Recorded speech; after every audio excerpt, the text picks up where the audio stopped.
My name is David Ackroyd, and my great-granddad was called Jack. He worked in films in Hollywood from 1919 to 1931.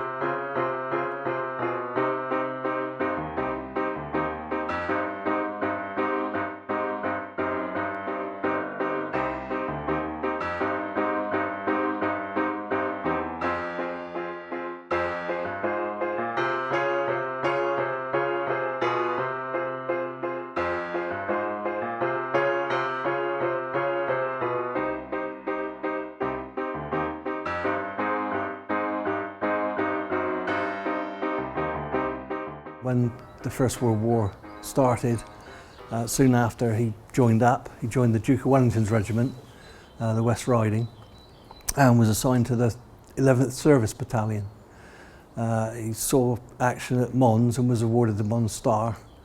And unfortunately, later on, he was shot in the head, the arm and the thigh, and he was had to leave the military service after that. In 1918, he left to go to Canada. He moved to Vancouver, and then he went to California, and he got a job cleaning at Max Sennett's studios. Sennett was one of the biggest producers in Hollywood at the time, so it was very early Hollywood. And then he got offered a part, a small part in a film. Well, in fact, he went for a screen test. But they wanted him to play his own enemy, a German soldier, which he wasn't happy about. And when the flashbang went off behind him, apparently he looked very, very annoyed. His first big part was in a film called Hearts and Flowers with Louise Fazenda, who was one of the big stars at the time.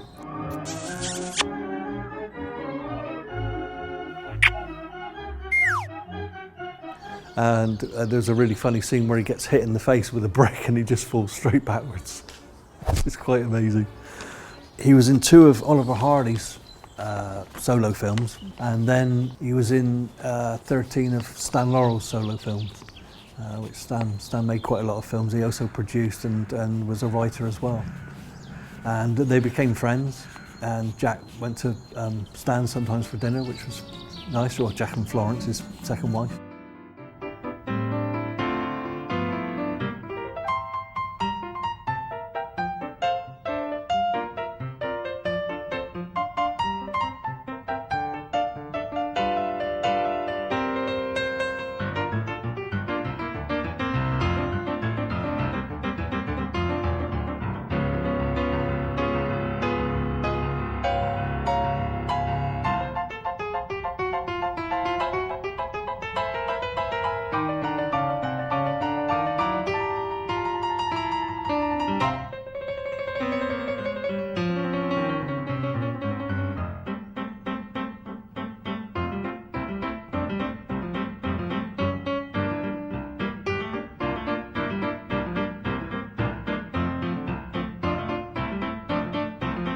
And apparently Stan had said to Jack Warner to have Jack in the better role of a First World War drama that was going to be made. That was in 1926, opposite Sid Chaplin. And that was a big role. He was in most of the film.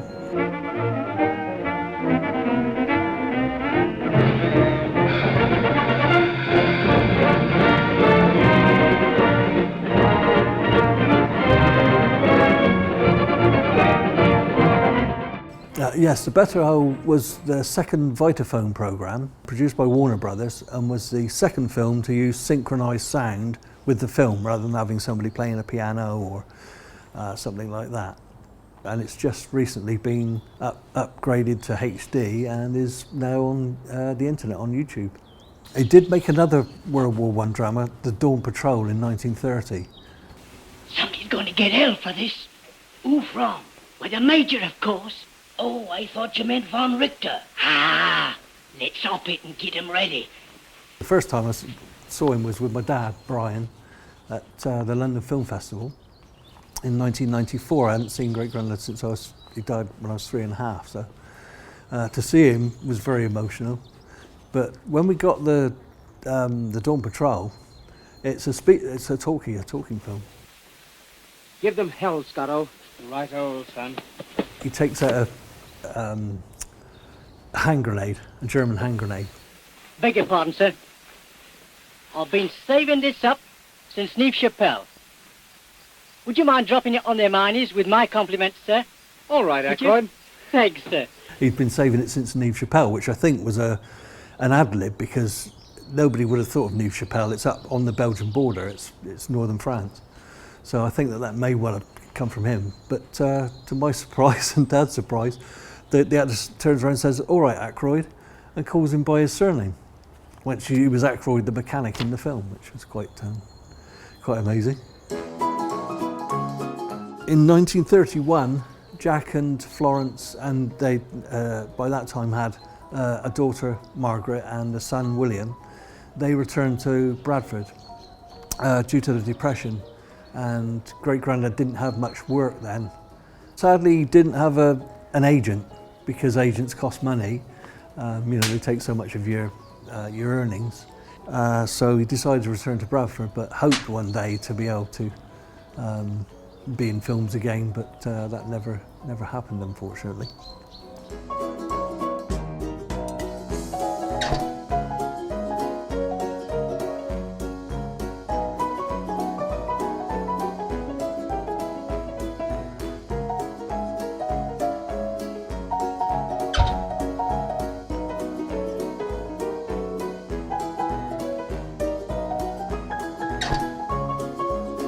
They moved in 1938 down to Wellington because his mother, Sophie, was born in Wellington.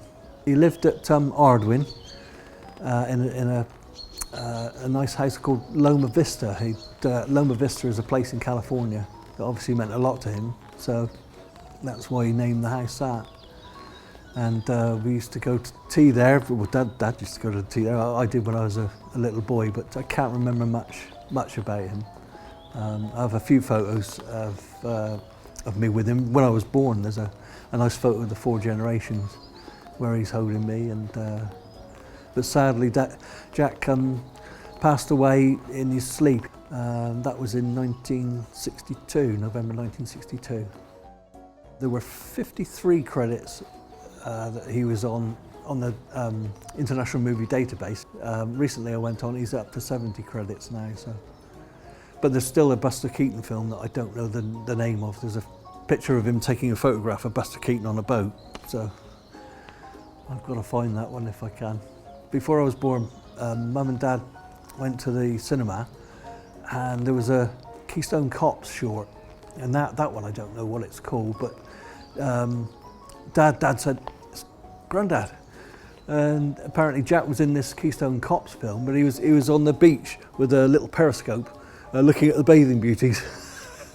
So I'm really proud of him for his military service, but also for his film career, for what he did and who he worked with. To find it all out, the internet has been amazing.